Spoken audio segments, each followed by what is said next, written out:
Chris, what is our first main topic today? Our first topic comes from ReeseFIL. Hi, Campea Crew. Been an avid watcher since the AMC days.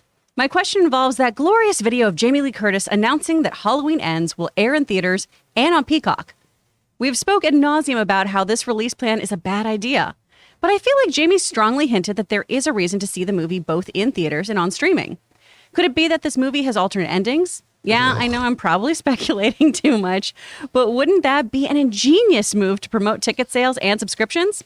Thanks and bring on the filthy. All right, thanks a lot for sending this in. Now, of course, I think it was 2018 when the first of this iteration of Halloween came out, which is meant to be a direct sequel to the original Halloween. I have never been a fan of the franchise. Those of you guys who are regular viewers know this, but I loved that 2018 movie. I was so surprised. I went in there totally ready not to like it, and it completely surprised me. I absolutely loved it, ate it up. Very excited for the sequel, Halloween Kills.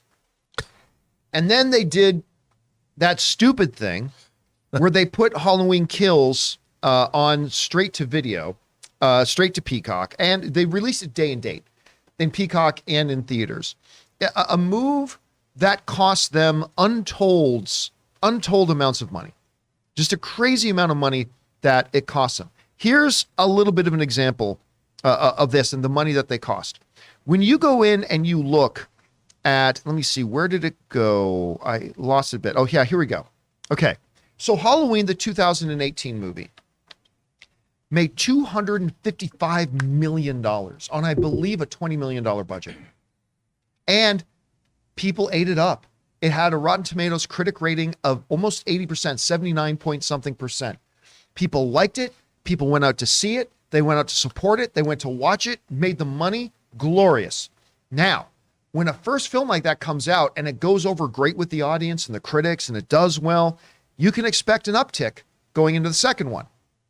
Except that they realized that the second one was terrible. And it was. I mean, it's all subjective. You may have loved the sequel, and if you did, that's awesome. But for me, someone who loved that first, the second one was terrible. And so they dumped it on streaming, and they did the day and date, and they lost over $124 million by doing it. Because whereas the first Halloween made $255 million, the second one made $131. Despite the fact that the first film was so well received and so well regarded that goodwill probably could have parlayed into a bigger box office, but instead they left over $120 million on the table that they just poof gone because they want to do this idiotic day and date releasing. Moronic, stupid move. And they paid the price for it. And maybe of course, the critic rating for this, maybe they just, some people don't like money.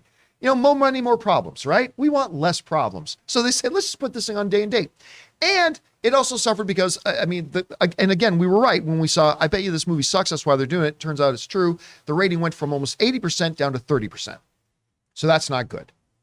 So now we're coming into Halloween Ends and we're like, okay, straight to theater. Come on, show some confidence, show some, guts.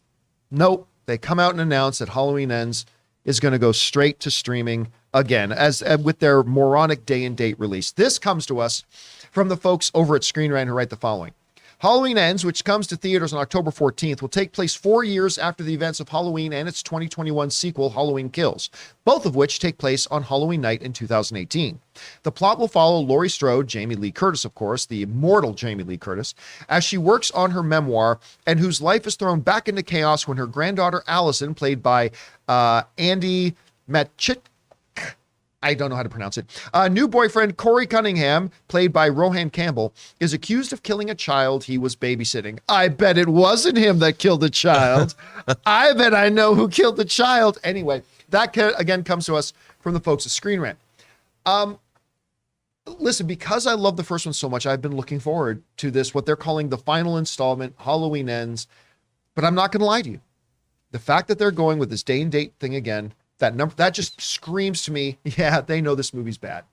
Or at least that's what the image they're giving. They are projecting the image that they don't believe in this movie. And we saw what happened last time. They're going to pay the financial price for it again. So, as much as earlier I was just singing the praises of Peacock. I really do like Peacock. Hell, they're one of the sponsors of our show. They pay us money. Thank you, Peacock. But this move, I got to be honest, This is a terrible move, bad move. I don't know what they're thinking other than the fact that they must feel the movie is terrible. That's the only thing I have to go on. So I don't know. Hey guys, we want to take a second to thank the sponsor of this video, Ryan Reynolds, and specifically his delightful company, Mint Mobile. So look, after years of fine print contracts and getting ripped off by big wireless providers, if we've learned anything, it's that there's always a catch. So when I first heard that Mint Mobile offers premium wireless starting at just $15 a month, I thought, what's the catch? But after talking to them and using their service, it all made sense. There isn't a catch.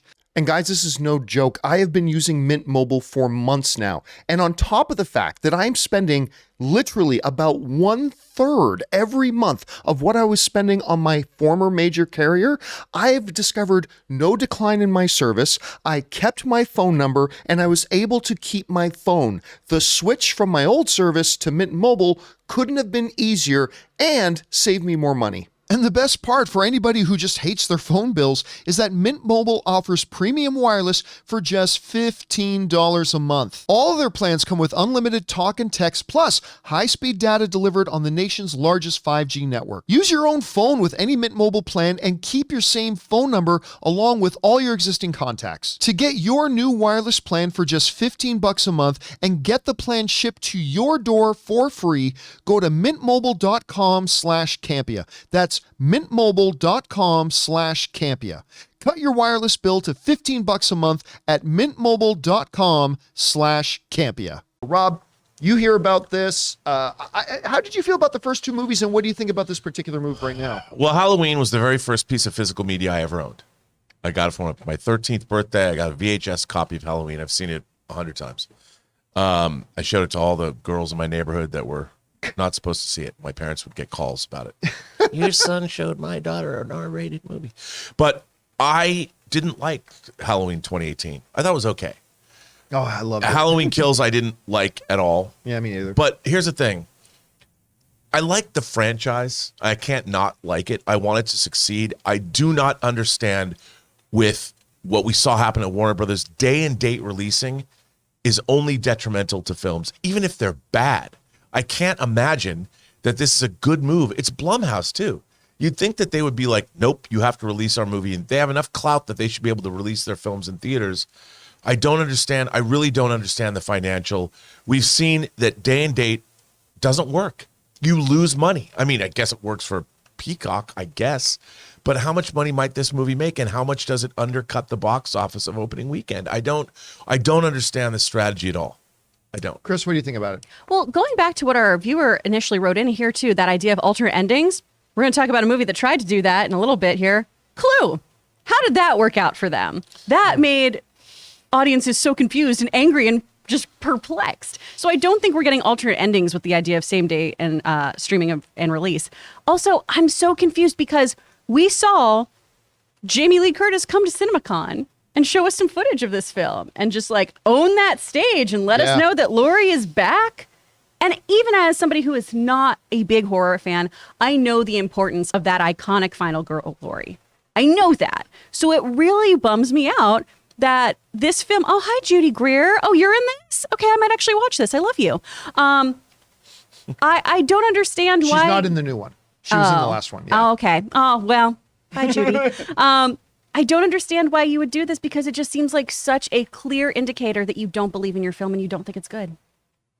Yeah, I, and that's the thing that too, because you go back to that at CinemaCon,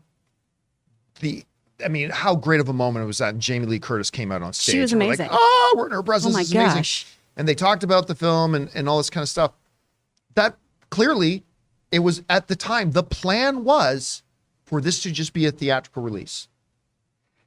Somewhere between then and now, they changed their minds. There's an argument to be made. If it was always the plan, like say we're going to use this final film even before they started shooting, and they said the plan has always been that we're going to make this, we're going to use this as a membership parlay to try to get new people to sign up for the streaming service and all that kind of stuff. If you had said that from the beginning, then there's an argument to be made there. But the fact that they did plan on this being an exclusive to theatrical, and then once it got all finished and the bow put on, they looked at it and go, yeah, so about that, we're now going to make it day and date, theaters and Peacock. That does not screen confident. Again, I think you give it a little bit more of a pass if they said right from the beginning, that's what this is going to be. That's the plan. But they clearly changed their plan. I mean, I don't understand, John, if the idea is to put movies on streaming to generate subscriptions. Right. Which is a valid strategy. Valid strategy, but why would you put a substandard movie on and expect it to generate subscriptions? Do you think people are going to sign up to watch a movie that has bad reviews? Well, what have we always here's what it is. What have we always said?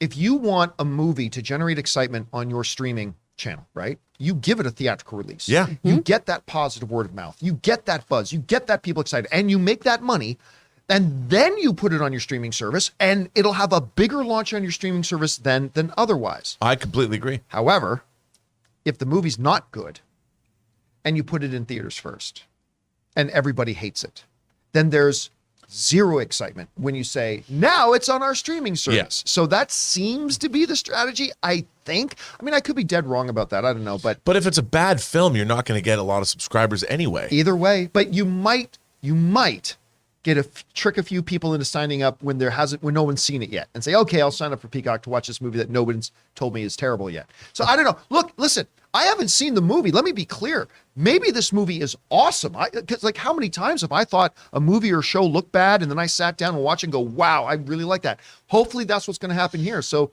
we'll see what happens. This is just us guessing and speculating. And it could be the Top Gun Maverick of the Halloween franchise. The Harley Quinn of the Halloween franchise. Who knows? I'm open to that. Anyway, guys, question is for you. What do you think about that? What's your thoughts on it? Jump down to the comment section below and leave those thoughts there.